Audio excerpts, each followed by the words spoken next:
Hello friends, welcome to rapid fair channel. நாம் இப்போ இந்த வீடியோவில் 6th சோசியல் நியூ புக்கில் ஃபஸ்ட்டு டேர்மில் ஃபஸ்ட் யூனிட் வந்து பார்க்க போகிறோம். இந்த யூனிட்டோட பேர் வரலாறு என்றால் என்ன. இது ரொம்ப ரொம்ப சின்ன பாடம். இந்த பாடத்தில் எப்படி கொடுத்துருப்பாங்க அப்படின்னா கான்வர்சேஷன் டைப்பில் வந்து இந்த பாடத்தை வந்து கொடுத்துருப்பாங்க. நம்ம வந்து நமக்கு தேவையான பாயிண்ட்ஸை மட்டும் பார்த்துக்கலாம். ஃபஸ்ட்டு நம்ம தெரிஞ்சுக்க வேண்டியது வரலாற்றில் காலம். வரலாற்றில் காலத்தில் நம்ம நிறைய இடங்களை பார்த்துருப்போம். போ ஆ மு, அதே மாதிரி போ ஆ அப்படின்றது கொடுத்துருப்பாங்க. போ ஆமு இதோட ஃபுல் ஃபார்ம் வந்து என்ன அப்படின்னா பொது ஆண்டிற்கு முன். பொது ஆண்டிற்கு முன் வெறும் போ ஆ அப்படின்னு கொடுத்துருந்தாங்கன்னா பொது ஆண்டு அப்படின்றத தெரிஞ்சுக்கணும். அதாவது 0ல் இருந்து இங்கிட்ட 500, 1000, 1500, 2000, 2500 இருக்கும். இந்த சைடு நம்ம பார்க்குறப்ப எப்படி இருக்கும் அப்படின்னா 500, 1000, 1500, 2000, 2500 சொல்லும். அது எல்லாமே வந்து ப்ளஸ்ஸாக கூட்டிகிட்டு போகும். இது வந்து மைனஸ் அப்படின்றப்ப இந்த சைடு வந்து இங்கிட்டிருந்து வரப்போ மைனஸ் மாதிரி இருக்கும். 2500, 2000, 1500ன்னு. இது என்ன இப்போ நம்ம தெரிஞ்சுக்கணும் அப்படின்னா அந்த 0ல் இருந்து சின்ன நம்பர்கள் வந்து ஸ்டார்ட் ஆயிரும் ரெண்டு சைடுமேவும். அப்போ நம்ம பொது ஆண்டுக்கு முன் அப்படின்றப்ப 500, 1000, 1500, 2000, 2500 இந்த மாதிரி வந்து இருக்கும். இதை நம்ம தெரிஞ்சுக்கணும். பொது ஆண்டிற்கு முன் பொது ஆண்டு அப்படின்றத இங்கே வந்து நமக்கு தகவல் பிழையில் கொடுத்துருக்காங்க. இந்த பாடத்தில் எப்படி கொடுத்துருப்பாங்க அப்படின்னா அம்மாவும் பொண்ணும் பேசுகிற மாதிரி. வரலாறுலாம் என்ன, நமக்கு கொஸ்டினே என்ன, இந்த பாடத்தோட ஹெட்டிங்னா ஹிஸ்ட்ரினா என்ன, வரலாறுனா என்ன அப்படின்றத நமக்கு வந்து கொடுத்துருக்காங்க. வரலாறு அப்படின்றது என்ன அப்படின்னா கடந்த கால நிகழ்வுகளோட கால வரிசை பதிவு. முன்னாடி காலத்தில் நடந்த அந்த நிகழ்வுகள் இருக்குல்ல, அந்த நிகழ்வுகளை எல்லாமே அந்த காலத்தோட அடிப்படையில் வந்து சொல்லக்கூடிய ஒரு பதிவு தான் என்ன அப்படின்னா வரலாறு. போன வருஷம் இப்போ 2018 இந்த நிகழ்வுகள் நடந்துச்சு, 2019 இந்த நிகழ்வுகள் நடந்துச்சு, 2020 இதெல்லாம் நடந்துச்சு அப்படின்ற மாதிரி கால நிகழ்வுகளோட அந்த எல்லாத்தையுமே ஒரு பீரியட் டைம் வச்சு கொடுக்கக்கூடிய ஒரு பதிவு தான் என்ன அப்படின்னா வரலாறு அப்படின்றத சொல்லியிருக்காங்க. நெக்ஸ்ட் என்ன சொல்கிறாங்க அப்படின்னா தகவல் பிழையில் வரலாறு அப்படின்னு சொல்லக்கூடிய சொல்லு வந்து ஹிஸ்டோரியா அப்படின்னு சொல்லக்கூடிய இந்த ஒரு வார்த்தையிலிருந்து உருவானது. இதோட அர்த்தம் வந்து என்ன அப்படின்னா விசாரிக்கிறது மூலமாக நம்ம கற்றுக்கிறது. ஏதாவது ஒரு செய்தியை வந்து நம்ம விசாரிக்கிறோம், அதை பற்றி நம்ம வந்து கேள்விகள் கேட்குறோம் அப்படின்னா இந்த மாதிரி விசாரிக்கிறது மூலமாக கற்றுக்கிறது அப்படின்றது ஒரு அர்த்தம் தான் இந்த ஹிஸ்டோரியா. வரலாறு அப்படின்னு சொல்லக்கூடிய இந்த சொல்லு வந்து ஹிஸ்டோரியா அப்படின்றதுலேருந்து தான் உருவாச்சு அப்படின்றத சொல்லியிருக்காங்க. நெக்ஸ்ட்டு நமக்கு முன்னாடி இருந்த முன்னோர்கள். இப்போ இந்த கான்வர்சேஷனில் என்ன சொல்லியிருப்பாங்க அப்படின்னா அவங்க தாத்தாவோட பேனா வந்து அவங்க அப்பா வந்து வச்சுருப்பாங்க. ஒரு பொண்ணு இருப்பா, அந்த பொண்ணோட அப்பா என்ன வச்சுருப்பாரு அப்படின்னா அவங்க தாத்தாவோட பேனா வந்து வச்சுருப்பாரு. அதாவது பேனா அப்படின்றப்ப அந்த பேனா மூலமாக நம்ம என்னென்னா தெரிஞ்சுக்கலாம் அப்படின்னா அவங்க தாத்தாவோட பேனா அப்படின்றப்ப அவங்க தாத்தா வந்து கல்வி அறிவு கொண்டவராக இருந்திருப்பார். அதே மாதிரி நாட்குறிப்புகள்லாம் இருந்திருக்கு. இந்த மாதிரி வந்து அந்த கான்வர்சேஷன் வந்து பேசுவாங்க. இதுலேருந்து என்ன சொல்ல வர்றாங்க அப்படின்னா முன்னாடி காலத்தில் நம்ம முன்னோர்கள் எல்லாம் பயன்படுத்தியிருப்பாங்கல்ல, என்னென்ன ஆபரணங்கள், மண்பானைகள், அதே மாதிரி வந்து வேறு என்னென்ன கருவிகள், இந்த மாதிரி இருக்கக்கூடிய எல்லாத்தையுமே வச்சுக்கிட்டு நம்ம என்ன செய்ய முடியும் அப்படின்னா நம்ம வந்து அவங்க எந்த காலத்தில் வாழ்ந்தாங்க, அவங்களோட வாழ்க்கையில் இதெல்லாம் வந்து இதெல்லாம் பயன்படுத்தியிருக்காங்க அப்படின்னா அவங்க வாழ்க்கையில் இதெல்லாம் வந்து நிகழ்ந்திருக்கும் அப்படின்றத வந்து நம்மளால் யூகிக்க முடியும். இந்த மாதிரி நமக்கு முன்னாடி இருந்தவங்க வந்து எந்த மாதிரியெல்லாம் கருவிகளை வந்து பயன்படுத்தியிருக்காங்க, அவங்க அந்த கருவிகளை வச்சுக்கிட்டே அவங்க வாழ்ந்த காலத்தை வந்து அதே மாதிரி அவங்க வாழ்ந்த காலத்தில் இருந்த நிகழ்வுகளை நம்மளால் அறிஞ்சிக்க முடியும் அப்படின்றத சொல்லியிருக்காங்க. நெக்ஸ்ட்டு வரலாற்றுக்கு முந்தைய கால மக்களோட வாழ்க்கையை புரிஞ்சுக்கிறதுக்கு இப்போ நமக்கு கிடைக்கக்கூடிய இந்த அகழ்வாராய்ச்சி மூலமாக கிடைக்கக்கூடிய பொருட்கள் வந்து நமக்கு ரொம்பவே வந்து உதவிகரமாக இருக்கும். நெக்ஸ்ட் தகவல் பிழையில் என்ன கொடுத்துருக்காங்க அப்படின்னா நாணயவியல்னு சொல்லி கொடுத்துருக்காங்க. நாணயவியல் பேர்லேயே இருக்குது நாணயம். நாணயம் சம்பந்தமாக இருக்கக்கூடிய ஒரு அறிவியல் சார்ந்த துறை தான் என்ன அப்படின்னா நாணயவியல் அப்படின்றப்ப வரலாறு தொடர்பாக இருக்கக்கூடியது தான் இது ஒன்று. நெக்ஸ்ட் என்ன சொல்கிறாங்க அப்படின்னா அறிவியல் சார்ந்த துறை. இப்போ வந்து நம்மக்கிட்ட இருக்க காயின்ஸ் நம்ம வரைக்கும் பார்த்தது அப்படின்னா முன்னாடி வந்து எப்படி இருக்குன்னா 2 இலை போட்ட மாதிரி இருக்கும், நெற்கதிர்கள் போட்ட மாதிரி ₹1 காயின் வந்து இருக்கும். இப்போ வந்து அதோட டிசைன் வந்து மாறி இருக்கு. அதாவது ஒவ்வொரு வருடத்துக்கு ஏற்ற மாதிரி அல்லது ஒரு குறிப்பிட்ட கால இடைவெளியில் இந்த சிம்பிள்ஸ் எல்லாம் வந்து மாற்றுறாங்க. இப்போ நாணயவியல் அப்படின்றப்ப அவங்க யூஸ் பண்ண அந்த காயின்ஸு அந்த காசுகளை வச்சு நம்ம என்ன செய்யலாம் அப்படின்னா அவங்க எந்த காலத்தில் வாழ்ந்தவங்க அப்படின்றத நம்ம கண்டுபிடிச்சிக்கலாம். அதுக்காக தான் நாணயவியல் அப்படின்னு சொல்லக்கூடிய ஒரு அறிவியல் பிரிவு வந்து இருக்குது. நெக்ஸ்ட்டு பழங்கால மனிதர்கள் வந்து எந்த மாதிரியெல்லாம் விலங்குகள்கிட்ட வேட்டையாடினாங்க அப்படின்றத வந்து நம்ம தெரிஞ்சுக்கிறது மாதிரி நிறையா மலைகள் இருக்கக்கூடிய அந்த பாறைகள், குகை சுவர்கள்ல என்ன செஞ்சுருக்காங்க அப்படின்னா பாறை ஓவியங்கள் வந்து வரைஞ்சிருந்துருக்கு, நிறையாவே கண்டுபிடிச்சிட்டு இருக்காங்க. இதை வச்சுக்கிட்டே நம்ம என்ன செய்யலாம் அப்படின்னா அவங்க நிறைய வேட்டையாடின மாதிரி வரைஞ்சிருக்காங்க அப்படின்னா இந்த மாதிரிலாம் அவங்க வேட்டையாடி இருக்காங்க, அதை தான் வரைஞ்சிருக்காங்க அப்படின்றத நம்ம வந்து தெரிஞ்சுக்க முடியும்.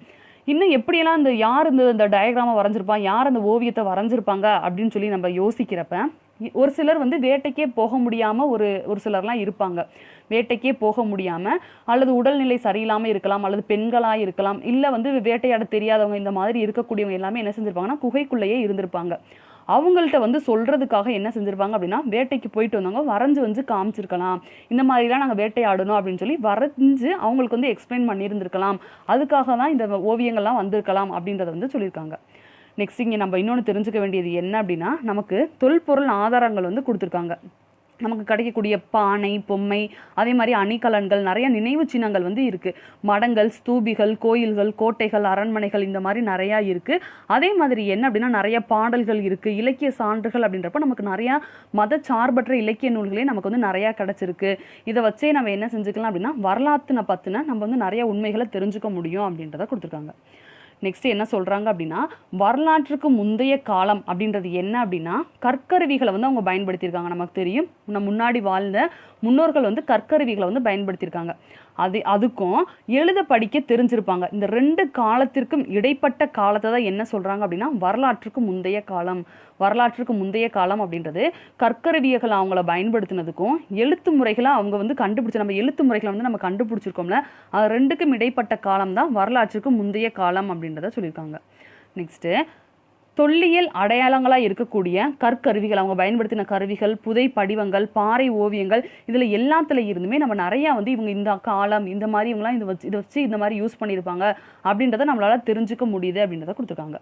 நெக்ஸ்ட்டு வரலாற்று தொடக்க காலம் அப்படின்றதுக்கு என்ன அர்த்தம்? வரலாற்று தொடக்க காலம் அப்படின்றது என்ன அப்படின்னா வரலாறு, வரலாற்றுக்கு முந்தைய காலம். வரலாற்றுக்கு முந்தைய காலம் 2க்கும் இடைப்பட்ட காலத்தை தான் என்ன சொல்கிறாங்க அப்படின்னா வரலாற்று தொடக்க காலம் அப்படின்றத சொல்லியிருக்காங்க.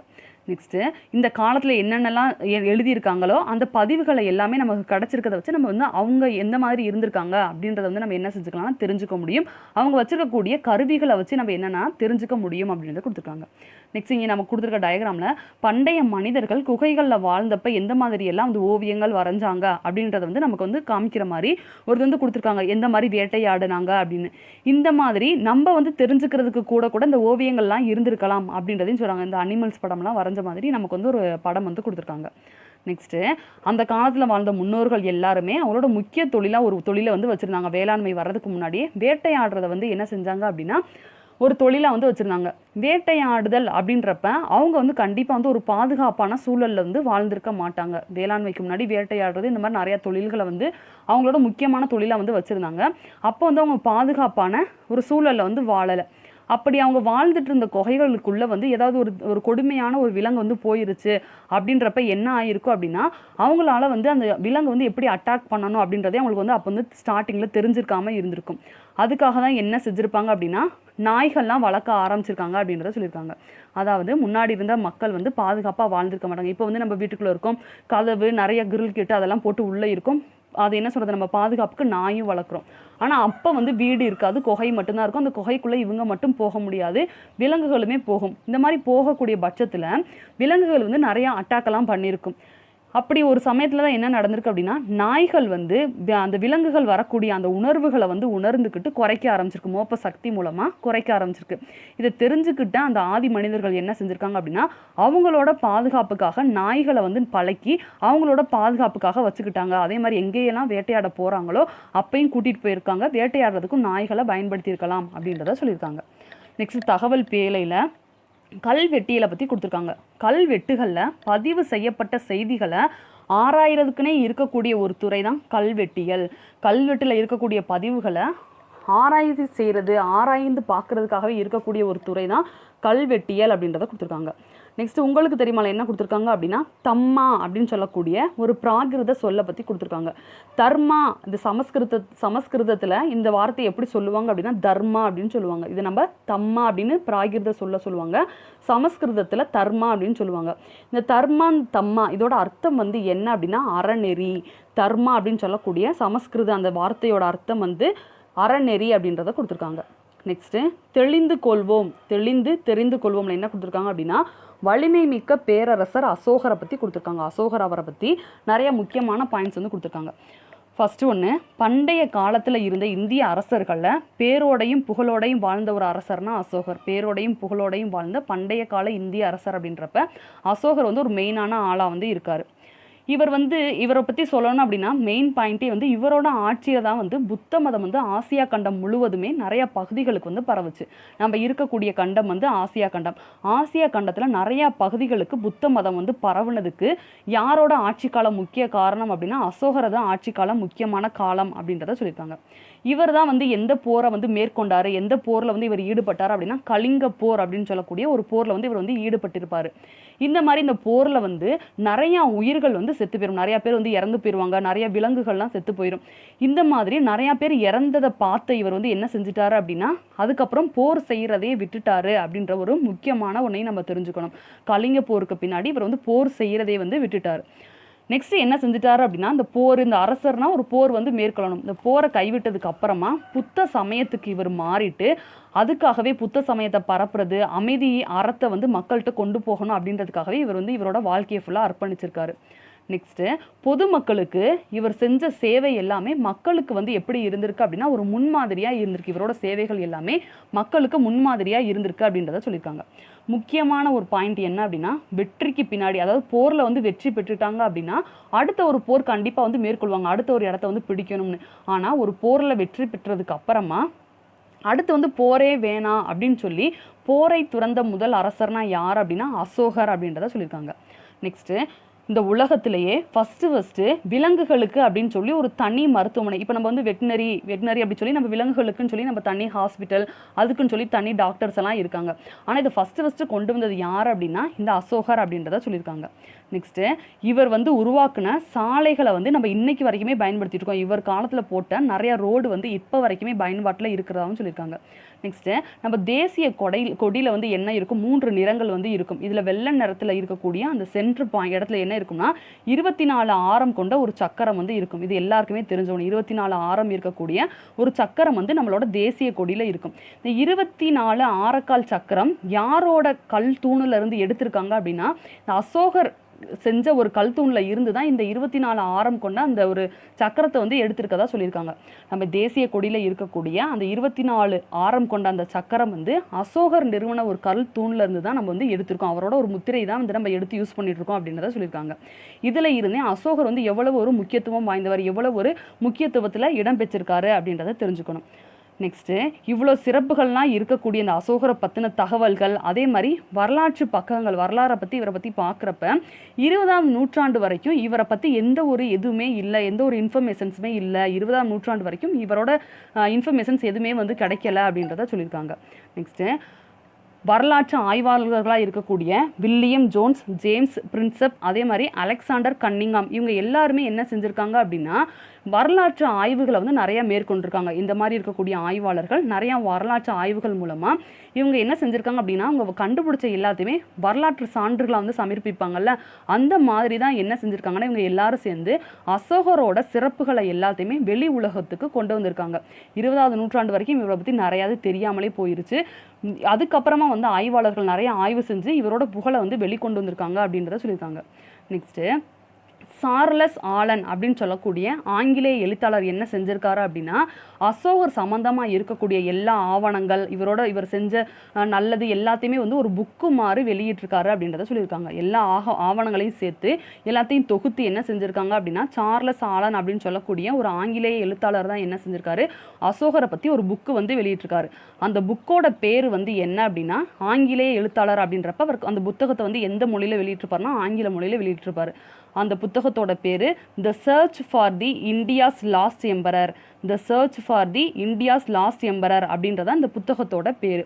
இந்த ஒரு புத்தகத்து மூலமாகவே யாரை பற்றி அப்படின்னா அசோகரை பற்றி நிறைய தகவல்கள் வந்து தெரிஞ்சுக்க முடியுது அப்படின்றத சொல்லியிருக்காங்க. அசோகர் செஞ்சது அது மட்டும் இல்லாமல் இவரோட ஆட்சி காலத்தையே பொற்கால ஆட்சின்னு தான் சொல்லுவாங்க. இவங்களோட ஆய்வுகள் எல்லாம் நம்ம பார்க்குறப்ப அசோகரோட ஆட்சி காலம் ஒரு பொற்கால ஆட்சி அப்படின்றத சொல்கிறாங்க.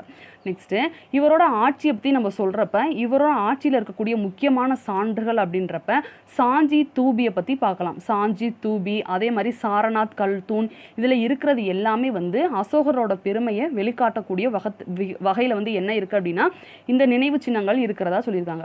இந்த மாதிரி அசோகரோட பெருமையை பற்றி நம்ம இவ்வளோ தூரம் சொல்கிறோம் அப்படின்னா அதுக்கு முக்கிய காரணமாக இருக்கக்கூடியது எது அப்படின்னா வரலாறு. வரலாறு வரலாறு அப்படின்றது என்ன, முன்னாடி காலத்தில் இருந்ததை வந்து நம்ம வந்து தெரிஞ்சுக்கிறோம் கால வரிசை அடிப்படை. இப்போ அசோகரை பற்றி இவ்வளோ பெருமையாக சொல்கிறோம் அப்படின்னா நமக்கு வரலாறு வந்து ரொம்ப முக்கியம் அப்படின்றத கொடுத்துருக்காங்க.